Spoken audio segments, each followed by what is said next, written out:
이제 그 지정 토론으로 들어가겠습니다. 지정 토론은 지금 앞서 발제하신 분과 그 다음에 이제 여기 앞에 나와 계시는 세 분인데 현재는 이제 이영민 교수님, 이진환 교수님, 황홍수 교수님만 앞에 나와 계시고요. 조은희 과장님은 연결돼서 이제 답변을 좀 해주실 내용이고, 그 다음에 홍정익 과장님은 전화로 답변을 해주실 내용입니다. 그럼 먼저 이영민 교수님께서 바이러스 변이와 효과적 감시에 대해서 지금 부작용과 감시 대책에 대해서 우리 조은희 과장님 말씀을 해주셨는데요. 또 백신의 안전성과 유효성에서 유효성 문제도 역시 변이하고 관계가 됩니다. 그 부분에 대해서 얘기를 해주시면 감사하겠습니다. 예, 소개 감사드립니다. 저는 연세대 이영민이고 제가 말씀드릴 내용은 바이러스 변이와 이제 효과적인 감시에 대한 부분이 되겠습니다. 앞서서 황홍수 교수님께서 굉장히 좋은 강의를 잘 정리해 주셨기 때문에 그 내용을 이제 일부 좀 말씀을 드리고 넘어가면 아까 황홍수 교수님께서 말씀 주셨던 것처럼 코로나 바이러스는 RNA 바이러스이기 때문에 변이도 굉장히 쉽게 잘 일어나고 그 다음에 기존의 코로나 바이러스와 재조합도 굉장히 잘 일어날 수 있는 바이러스입니다. 그러다 보니까 변형이 발생할 가능성이 아주 큰 바이러스라고 볼 수가 있고요. 그래서 이 코로나 바이러스의 변형에 대해서는 그동안 많은 걱정을 가지고 주시를 해왔습니다. 그런데 초기에 이제 과학자들이 봤을 때 이 코로나 바이러스의 변이 속도가 예측하던 것보다는 그렇게 빠르지 않다라고 해서 조금 안심하던 측면이 있었는데 작년 9월부터 이제 영국 변이, 이제 알파 변이라고 이제 이름이 바뀌었습니다. 알파 변이가 나오면서 이제 그런 안심하는 마음들이 이제 많이 무너졌습니다. 사실 알파 변이가 갖고 있던 의미는 크게 두 가지가 있었는데 첫 번째는 기존의 바이러스에 비해서 감염력이 높은 바이러스가 출현했다라는 것도 굉장히 큰 의미가 있었지만 그동안 과학자들이 예상하고 있던 속도보다도 더 빠르게 변이를 갖고 있던 바이러스가 출현했다는 점에서 앞으로 나올 그 뒤에 나올 다양한 변이형들을 대변하고 있는 바이러스였거든요. 그래서 이런 알파 변이 같은 경우에 굉장히 큰 의미를 갖고 있었고 그리고 알파 변이가 주고 있는 그 두 번째 의미에 걸맞는 바이러스 변이형들이 그 다음에 나옵니다. 그래서 저희가 베타 변이, 감마 변이, 델타 변이가 나왔고 그 이후에도 이제 지금 현재 다양한 변이형들이 나오고 있습니다.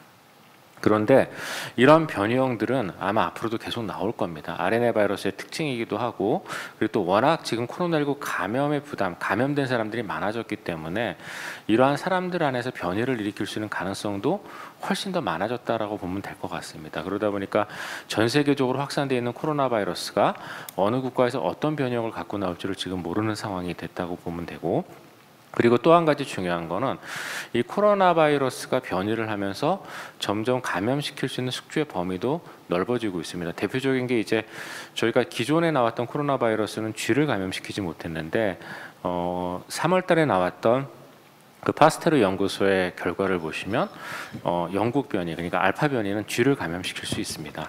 이러면서 다양한 동물에 넘어갔다가 다시 그 동물에서 여러 개의 진화를 겪고 다시 또 인간에게 넘어오는 그게 이제 작년에 이제 밍크에서의 변이와 마찬가지의 사례일 텐데요. 이런 것도 일어날 수가 있기 때문에 우리가 이런 변이형의 출현을 막기 위한 어떤 집단 면역의 형성은 주요 선진국 위주로만 막는다고 될 일이 아니라 전 세계적으로 이루어진다고 생각을 합니다. 그래서 오늘 아까 많은 분들이 이제 말씀을 주셨지만 이러한 그 변이 바이러스의 출현을 막기 위한 어떤 집단 면역의 형성은 전 세계적으로 이루어져야 되고 백신의 공공성을 우리가 감안을 하고 주요 선진국들이 이러한 백신을 저개발 국가에도 잘 공급할 수 있는 그러한 방법들을 세워야 된다고 생각을 합니다. 그래서 이번에 이제 저희가 미국과 맺었던 어떤 백신 생산 계약에 대한 것들이 굉장히 저는 큰 의미가 있다고 생각을 하는데요. 근데 어쨌건 이런 변이형이 나타났기 때문에 그리고 또 앞으로도 나타날 거기 때문에 이런 변이형들을 감시하는 일, 즉 이런 변이형이 나타났을 때 저희가 그 변이형을 빨리 찾아내는 일은 굉장히 중요하다고 생각을 합니다. 그래서 그러한 변이형들을 찾아내기 위한 어떤 일종의 감시 체계가 필요하게 되는데 이러한 감시 체계는 보통 차세대 염기 서열 분석을 이용한 전자기전체 분석으로 이루어지게 됩니다. 비용도 많이 들고 이제 비용도 시간도 좀 오래 걸리는 그러한 일종의 분석법이 되겠는데요. 어쨌건 계속 새로운 변형이 나올 것이기 때문에 이런 전장 유전체 분석을 통한 이러한 새로운 변형의 출현을 감시하는 일이 지속돼야 되고 전체 분리하는 균주의 그러니까 확진되는 환자의 대략 한 5에서 10% 정도. 그런데 변형이 우리의 생각보다 많기 때문에 최소한도 10% 정도는 그런 감시를 할 수 있을 정도의 예산과 자원을 국가에서는 확보하고 있어야 되고 이런 것들을 앞으로 지속해야 될 걸로 생각이 됩니다. 그다음 이제 두 번째로 중요한 거는 이러한 새로운 변형을 감시하기 위한 감시 체계도 중요하지만 지금 현재 어쨌건 그러니까 중요한 변이 우리가 이제 VOC라고 얘기를 하죠. 베리언트 오브 컨선이라고 얘기를 하는 알파, 베타, 감마, 델타 변이 같은 경우에는 아직 이 변이가 나온다고 해서 치료에 영향을 주지는 않지만 국가의 방역에 있어서는 의미를 갖고 있는 변이들입니다. 그래서 이런 변이가 국내에 유입이 됐는지, 그 다음에 유입이 됐으면 어느 정도 지역사회에 퍼졌는지를 지속적으로 감시할 그러한 그 필요성이 있게 되고, 그래서 조금 전에 말씀드렸던 새로운 변형이 출현한지를 알기 위한 전장 유전체 분석과는 다른 형태의 또 감시가 필요합니다. 그걸 저희가 이제 타겟티드 서베일런스, 일종의 이제 목표를 두고 하는 감시 체계라고 얘기를 하게 되는데요. 이러한 목표를 두고 하는 감시 체계는 전장 유전체 분석보다는 좀 더 쉬운 방법으로 일선 의료기관이나 또는 일선 의료기관과 가까운 그런 국가검사실 같은 데에서 빠른 시간 안에 결과를 볼 수 있는 방법으로 시행이 되어져야 되고, 그래야 이러한 변이들이 지역사회에서 출현했을 때 여기에 대한 대응을 보다 원활하게 할 수 있을 것으로 생각이 됩니다. 그리고 우리가 이제 지금 현재 백신 접종을 계속 하고 있는데요. 이러한 백신 접종을 하다 보면 결국은 언젠가는 우리나라의 이제 코로나19에 대한 면역력이 어느 정도 집단 면역 가까운 수준까지 올라가게 될 겁니다. 그때부터는 이제 코로나19 검사와 감시도 조금 다른 방법으로 흘러가야 될 것 같은데요. 아마 그렇게 되면은 코로나19는 지금과 같은 식의 어떤 감시 체계나 검사 체계하고는 다른 식으로 운영이 돼야 될 것 같고, 아마도 기존의 호흡기 바이러스와 동일한 형태의 검사와 감시 체계를 운영하게 될 것 같습니다. 저희가 그동안도 겨울철에 주로 이제 호흡기 감염을 일으키는 17종의 바이러스나 또는 4종의 비정형 세균에 대한 검사를 의료기관에서 하고 있었습니다. 그런데 만약에 우리나라의 이제 면역력이 예방접종이 원활하게 돼서 집단 면역을 달성을 하게 되고 코로나19의 감염이 우리가 원하는 만큼 줄어들고, 그 다음에 고위험군에서의 피해를 더 이상 보지 않을 정도로 그렇게 예방접종이 진행이 된다면, 그때부터는 지금의 어떤 코로나19 검사 체계와 감시 체계를 변형을 해서 통상적인 겨울철 호흡기 감염을 진단할 수 있는 그러한 체계로 이제 바꿔야 될 것 같고요. 그런데 지금 현재 정부의 목표대로라면 아마 그런 시기가 얼마 남지 않았을 걸로 생각이 됩니다. 그래서 아마 이런 변이형은 앞으로도 계속 나타날 것이기 때문에 이 변이형에 대한 대응을 하기 위한 감시 체계를 어떻게 잘 운영하는지가 지금 현재의 국가 어떤 방역에 관련된 어떤 변형들의 감시, 그다음에 새로운 변형의 감시, 그다음에 예방 접종이 원활히 다 이루어지고 나서 생기는 그런 코로나19 새로운 변형들에 대한 감시에서 중요할 걸로 생각이 됩니다. 예, 이상으로 제 발언을 마치겠습니다. 예, 감사합니다. 순서를 제가 바꿨었는데요. 백신 확보와 그 안전한 예방 접종 추진에 대해서 홍정익 과장님 나와 계시죠? 백신 확보가 상당히 중요한 내용들입니다. 왜냐하면은 그동안에 이제 접종률이 낮았던 부분들이 있었고요. 또 우리나라가 최근에 예방접종 백신의 허브 기지로서의 어떤 각광을 받고 있는 상황인 것 같습니다. 그래서 안정적으로 예방접종에 백신을 수급을 하고 그걸 근거로 해서 예방접종을 추진하게 되는데, 그런 부분에 대해서 향후 정부의 계획을 좀 얘기를 해주셨으면 합니다. 네, 안녕하세요. 홍정익입니다. 이렇게 불러주셔서 감사합니다.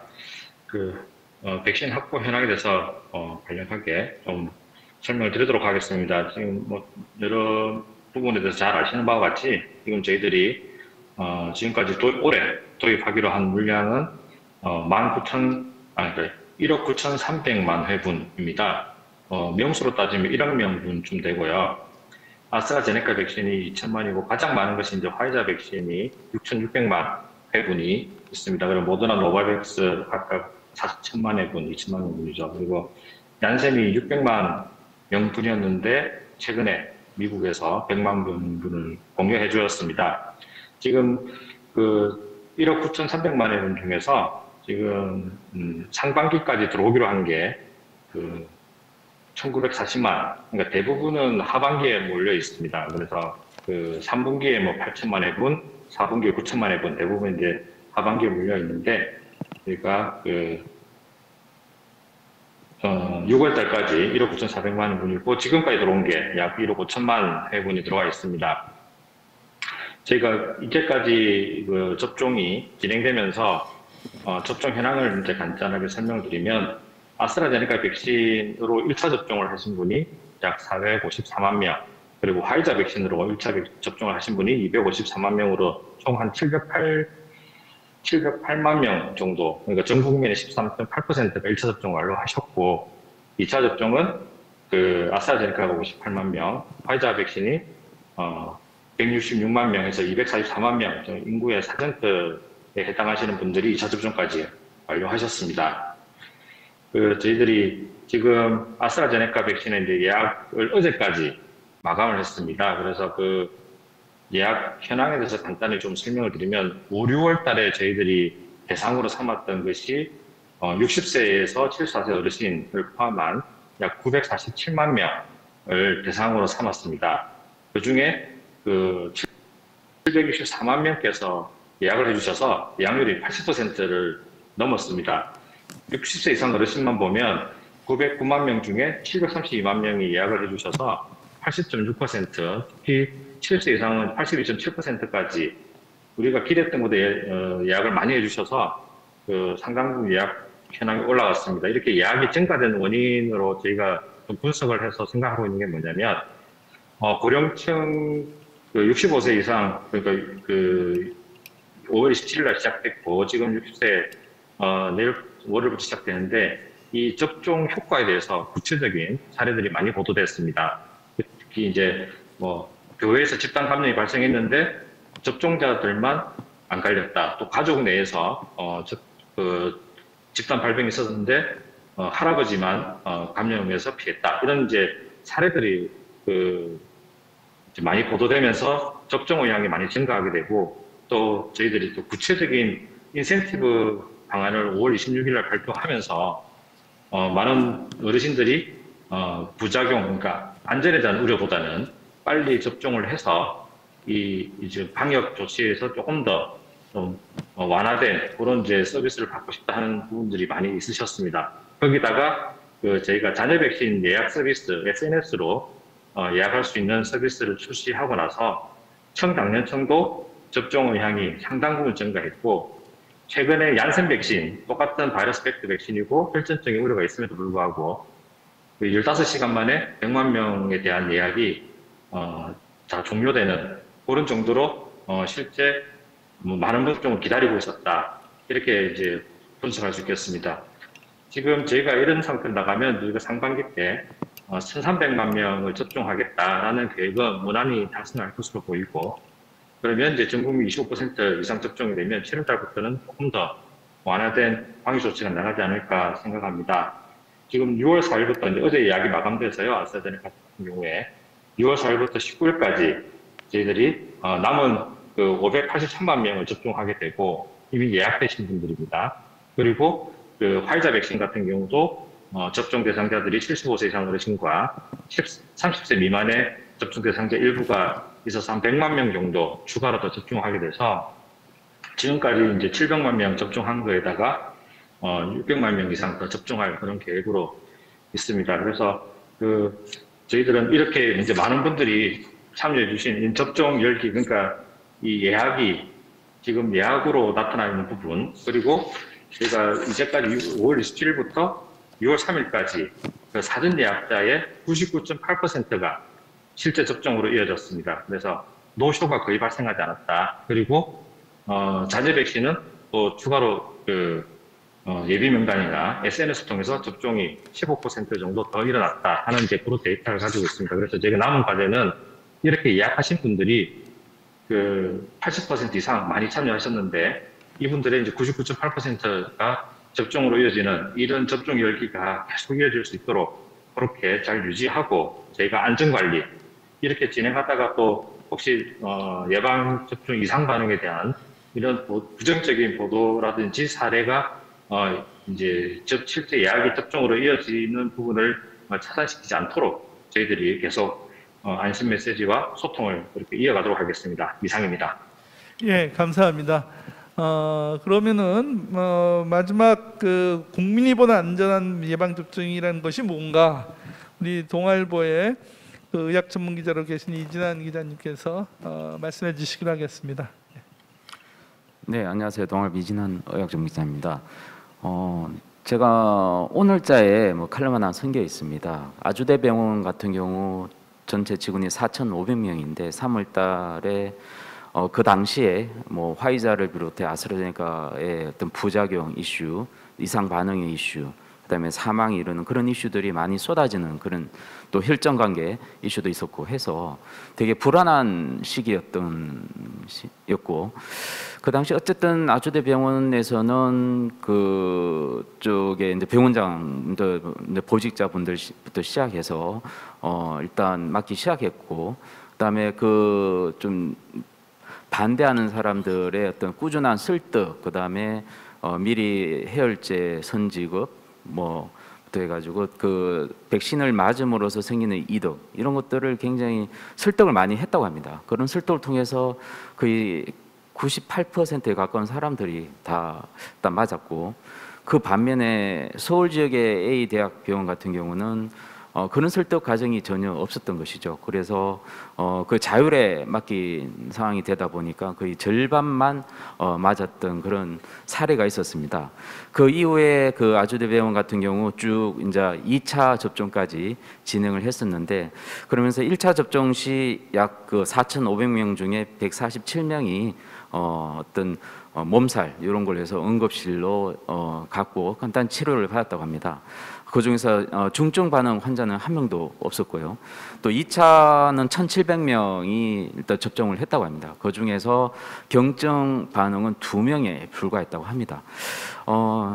결국 이러한 좀 뭔가 선순환적인 어떤 백신의 어떤 아스트라제네카가 막연히 좀 무섭고 두렵고 그러한 백신이었던 것이 현재 보면 지나와서 보면 이게 상당히 별 문제 없었구나. 그리고 그걸 통해서 또 4천 맞았던 그 대부분 중에서 확진자가 딱 한 케이스가 나왔다고 하는데 그럴 정도로 되게 큰 문제가 없었다는 생각을 이제 하게 되는 건데 근데 결국은 그럼에도 불구하고 지금 고령층에서 지금 시작을 하고 있는 그런 상황에서 또 굉장히 또 많은 사람들이 두려움이 들고 고령자 중에 특히 이제 심혈관 질환이라든지 당뇨, 고혈압, 만성 질환자 그런 분들이 또 똑같은 상황에서 막상 이제 본인이 맞게 됨으로써 굉장히 고민이 많이 빠지고 저한테도 수많은 질문이 들어오고 오늘자 칼럼 댓글에도 보면 그런 또 질문들이 많이 좀 들어오고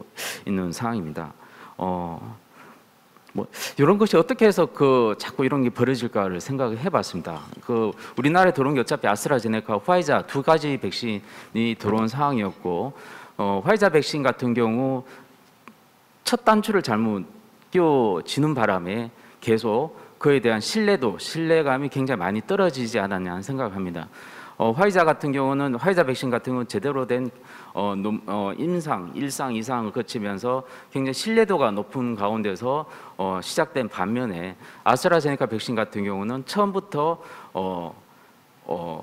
그 자국에 대한 효능성과 또 브라질 대상으로 한 효능성이 굉장히 이상하게 수치가 틀림으로써 발생하는 그 불확실성 이런 것들이 언론에 보도되면서 처음부터 이렇게 단초가 잘못 끼워지는 그런 문제들이 발생을 했었습니다.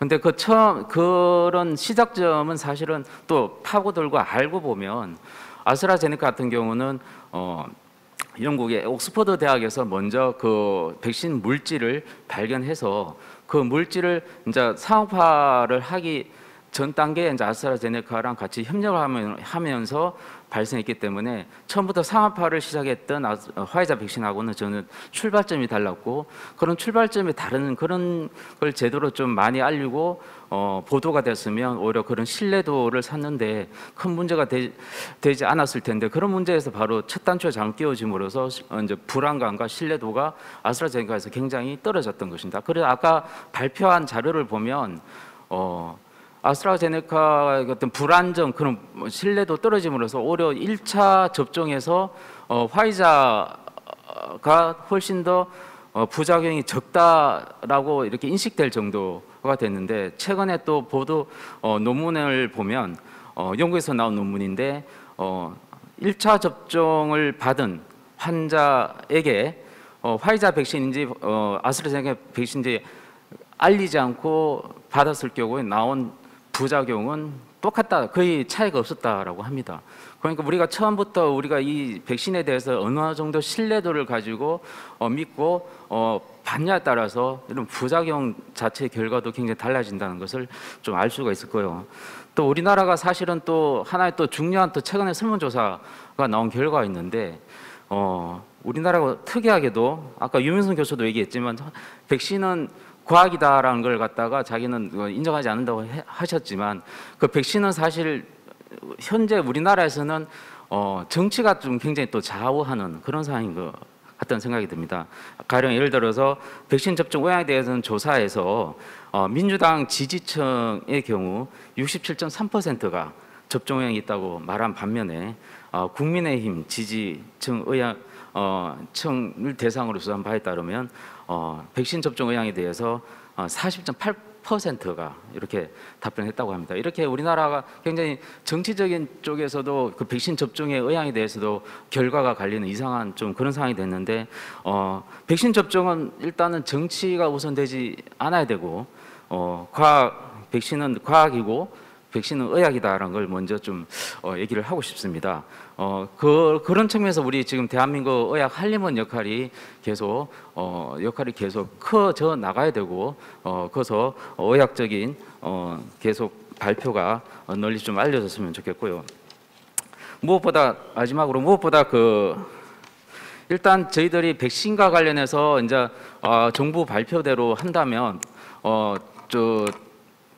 큰 문제 없다면 다음 달까지는 1,300만 명 접종이 계속 가능하리라고 생각을 6월 말까지는 가능하다고 생각하고요. 무엇보다 이제 지금 장기화되고 있는 팬데믹 극복을 위해서는 방역 중장기 플랜도 이제 필요한 시점이 아닌가 하는 생각을 합니다. 지금 새로운 우려로 떠오르고 있는 변이 바이러스 대응에 대한 바로 플랜인데요. 아까 이현민 교수도 얘기했지만 그 플랜에 대해서 지금 이제 고민을 해야 되는 시점인 것 같고, 또 더 중요한 건 또 하나는 우리가 이제 이후에 추가 이제 1차, 2차 접종 이후에 추가 접종 부스트샷 계획이라든지 내년 이후에 또 접종 계획을 또 발빠르게 좀 움직여야 되는 시점이 되지 않느냐 생각을 하게 됐습니다. 이상입니다. 예, 감사합니다. 우리 이진환 기자님이 말씀하신 것 중에서 정치 성향에 따라서 접종하겠다는 의사가 다르더라라는 것이 우리나라 현실이다 그러는데, 사실 미국도 똑같은 것 같습니다. 미국도 민주당 지지층과 공화당 지지층의 접종률의 접종률과 또 접종 의사가 다른 걸 보면서 이게 사이언스이긴 틀림없지만은 실제로 이거는 어플리케이션 사이언스 같다. 이게 결국 접종하는 과정은 또 다른 문제다. 이런 말씀이 한번 드려보면 어떨까 하는 생각이 나고요. 홍정익 과장님이 이제 예방 접종에 대해서 이제 전반적인 업무를 담당하기 때문에 제가 이런 건의를 받았습니다. 보건소에 계시는 소장님께서 너무 일이 과다한데 예방 접종을 전면적으로 우리 의사회에, 개업 의사회에 맡기면 어떻겠느냐. 물론 거기에는 이제 백신의 콜드 체인 문제라든가 조달 문제가 상당히 어렵고 또 10인용이고 이러다 보니까는 생각보다 쉽지 않은 부분이 있으리라고 봅니다만은 보건소 업무를 줄여주고 대신 1차 의료기관의 업무도 또 요새 이제 환자가 상당히 많이 줄어들어서 어려움을 호소하는 분이 많은 것 같은데 그것에 대해서 어떻게 생각하시는지 그 답을 좀 해주시고요. 두 번째는 좀 기다리시는 동안에 우리 황 교수님께 예방접종의 효과가 얼마나 지속될 것 같은지, 지금까지 나온 데이터 봐주가 작년에 이제 12월 달에 접종했고 이제 6개월이 지났습니다. 그리고 9개월 이상은 가지 않을 가능성이 있지 않나, 이런 의견들이 많아서 재접종을 준비해야 된다, 이런 의견들이 있는데, 예방접종의 효과 지속 부분에 대해서 얘기를 해주시고, 더불어서 우리가 예방접종 효과 평가를 할 때 지금 이제 뉴트럴라이징 안티바디만 가지고 하다 보니까는 제대로 된 평가를 못하는 것 같습니다. 그래서 요새 이제 예방접종 효능 평가를 하기 위해서 코릴레이션 이뮤니티 해가지고 전체 모든 그 백신에 가지고 있는 효능을 다 평가를 하자. 뉴트럴라이징 안티바디 이외에도 IgA에 의한 뮤코절 안티바디라든가 또 셀에 의한 안티바디 뭐 이런 부분까지 다 얘기하는데, 그런 걸 포함해서 좀 답변을 해주시면 어떻겠나 이렇게 생각이 들고요. 혹시 조은희 과장님 지금 나와 계신데 아까 이제 직접 대면 강의를 못 하시고 일단 슬라이드만 강의를 해주셔서 시간이 쫓겨서 강의를 해주셨는데, 혹시 나오시면서 특히 국민들과 소통하기 위해서 예방접종의 부작용에 대해서 정부가 어떤 대책을 좀 가지고 있는지 정확하게 좀 더 강조를 해주시면은 이거를 듣는 우리 의료계나 또는 국민들이 좀 더 안심할 수 있을 것 같은데 얘기를 해주시면 감사하겠습니다. 먼저 아까 못하신 말씀을.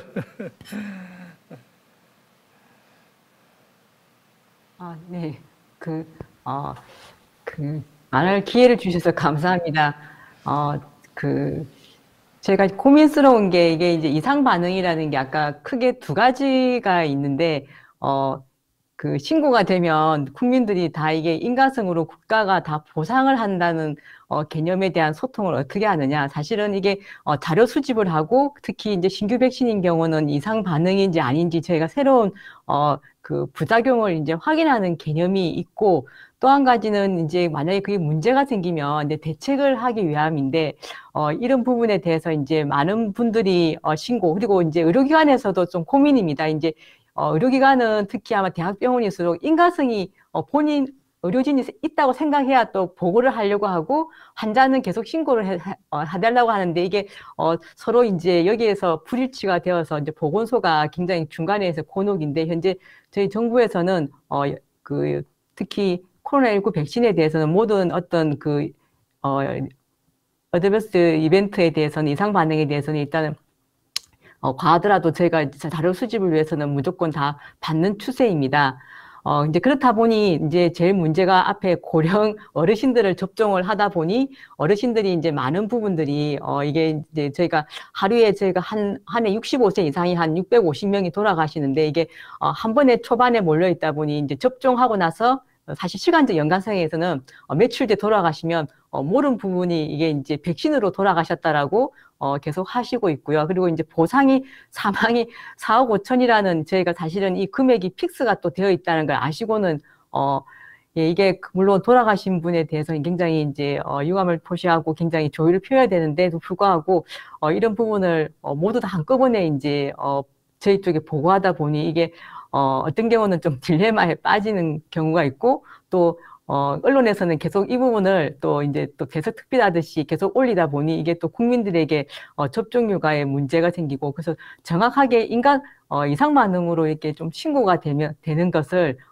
올리는 것은 좋은데, 사실은 그런 부분이 좀 정리가 안 된 상태에서 무조건 백신을 맞고 그 다음날 모 어르신이 발의를 하다가 돌아가셨다라고 언론에 계속 하다 보니 이게 저희가 조금 그런 민원, 그리고 이제 이런 부분이 또 부검을 또 저희가 해야 또 보상이 가는 건데, 이제 부검을 또 많이 하다 보니까 이제 국가수에 이제 오버로드, 그리고 이제 지자체 에서 다른 정말 급하게 신속하게 대응해야 되는데 어르신이 이제 이게 밀리다 보니까 아마 신속 대응이나 예각조사가 지연되는 거. 그래서 이런 부분을 좀 어떻게 좀 로직하게 소통을 하고 정말 저희가 중요한 부분을 중증 이상 반응을 할 것이고 예, 그런 부분을 조금 정리가 돼야 되는데 아직까지 저희가 3개월 동안 그런 부분이 예전에 아마 인플루엔자를 접종을 작년에 했을 때도 마찬가지였던 경험을 가지고 이번에 다시 저희가 전략을 짜서 했는데 아직까지는 그런 부분이 조금 효과를 보지는 못하는 것 같습니다. 그래서 6월 달에도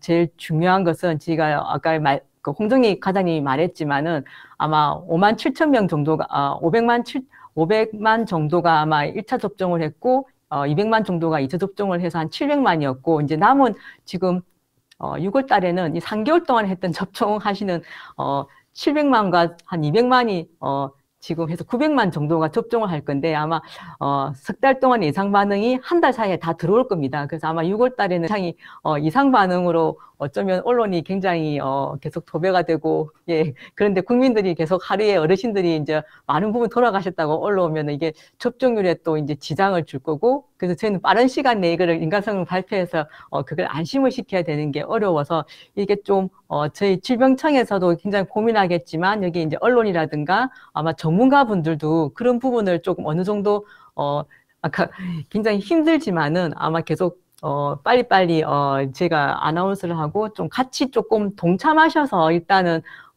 팩트대로만 좀 정리해서 같이 소통을 해주셨으면 감사하겠습니다. 예, 감사합니다. 예, 아마 부작용 보고가 많이 들어올 것에 대비해서 말씀하신 것 같다. 홍정희 과장님 아까 예방접종 업무를 보건소에서 많이 이관하는 거에 대해서 어떻게 생각하시는지요? 예. 뭐 그렇게 되면 저희들도 일이 줄어서 좋을 것 같긴 한데요. 지금 이제 그 일반적인 어린이 예방접종 같은 경우에는 그 국가 예방접종 프로그램을 국가에서 운영하지만 아시다시피 다 예방접종이라는 게 시장구청장 업무로 보건소장이 보건소를 통해서 하도록 되어 있고 그게 이제 보건소가 다 못하니까 이제 일반 의료계 위탁하는 방식으로 지금 진행을 하고 있습니다. 그래서 많은 부분이 의료기관에서 접종이 거의 대부분 일어나고 있고 저희들이 하는 거라고는 이제 백신 가격을 정해준 거랑 또는 이제 그 접종에 대한 시행비를 이제 정해주는 그런 정도로만 이제 계획을 하고 있는데 제가 이제 이게 한꺼번에 대량의 예방접종이 벌어지는 이제 독감 예방접종이나 또는 지금처럼 이제 코로나 예방접종 같은 경우는 아무래도 좀 더 그 시스템을 짧은 시간에 대규모로 해야 되다 보니 그 국가가 지자체보다 훨씬 더 국가가 더 많이 개입을 하게 되고 지자체하고 이렇게 코어를 하는 그런 방식입니다. 이게 결국 일상화된 그 예방접종으로 가게 되면 점점 의료 체계 안에서 이루어지는 부분이 더 커질 것으로 기대를 하고요.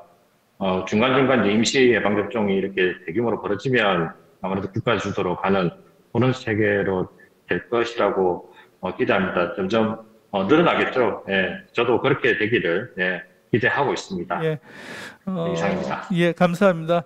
그 참고로 저기 그 미국에서는 예비군을 동원했더라고요. 의료직을 의사나 간호사를 하셨던 예비군을 동원해서 예방접종을 하는 것도 아마 참고를 삼아야 될 필요성이 있지 않겠나 이렇게 생각합니다. 시간이 거의 다 됐는데요. 마지막으로 우리 아까 황 교수님께서 제가 질문한 거에서 답변을 해주셨으면 합니다. 예, 굉장히 어려운 질문을 하셨고요. 사실 정답이 없는 것 같습니다. 보통 뭐 인플루엔자인 경우에는 HI 테스트 이런 그 기준이 있는데 지금 코로나 바이러스에 대해서는 이 경험이 아주 짧아서 보통 이제 중화 항체를 기준으로 어느 정도 지속되는가 이것만을 일단 중점을 두는 것 같은데 지난 그 파이자가 지금 6개월 이상이 지났기 때문에 조사를 해보니까 자연 감염보다 더 오래 지속이 되고 있다. 그리고 타이터도 더 많이 유지되고 있고 세포 면역도 잘 형성이 돼 있다. 이런 보고를 제가 본 것 같습니다. 그런 걸로 보면 아마 재접종이 필요하긴 하겠지만 그 자연 감염 이상으로 이런 면역력이 유지되지 않을까 그렇게 예측을 해봅니다. 이상입니다. 예, 감사합니다. 그리고 질문이 들어와 있는데 혹시 국가에서 강제적으로 예방 접종을 할 가능성이 있느냐 이런 질문인데 혹시 우리 그 질병관리청에서 계시면은 답변을 좀 해주실까요? 네, 강제로 예방접종하는 경우는 절대 없습니다. 예방접종은 동의 기반이고 본인의 판단에서 하고 국가는 또는 지자체는 그 정보를 정확하게 제공해서 올바른 판단을 하실 수 있게 저희가 계속 노력할 뿐이지 강제로 하는 일은 특별한 경우가 아주 이제 법상에 그 감염병 유행 때문에 명령을 해서 예방접종하는 경우가 있는데 그런 경우가 적용되는 건 거의 없을 거라고 생각합니다. 예, 이상입니다. 예, 감사합니다. 이상으로 종합 토론을 마치고 임태한 우리 의학 한림원장님의 폐회사가 있겠습니다.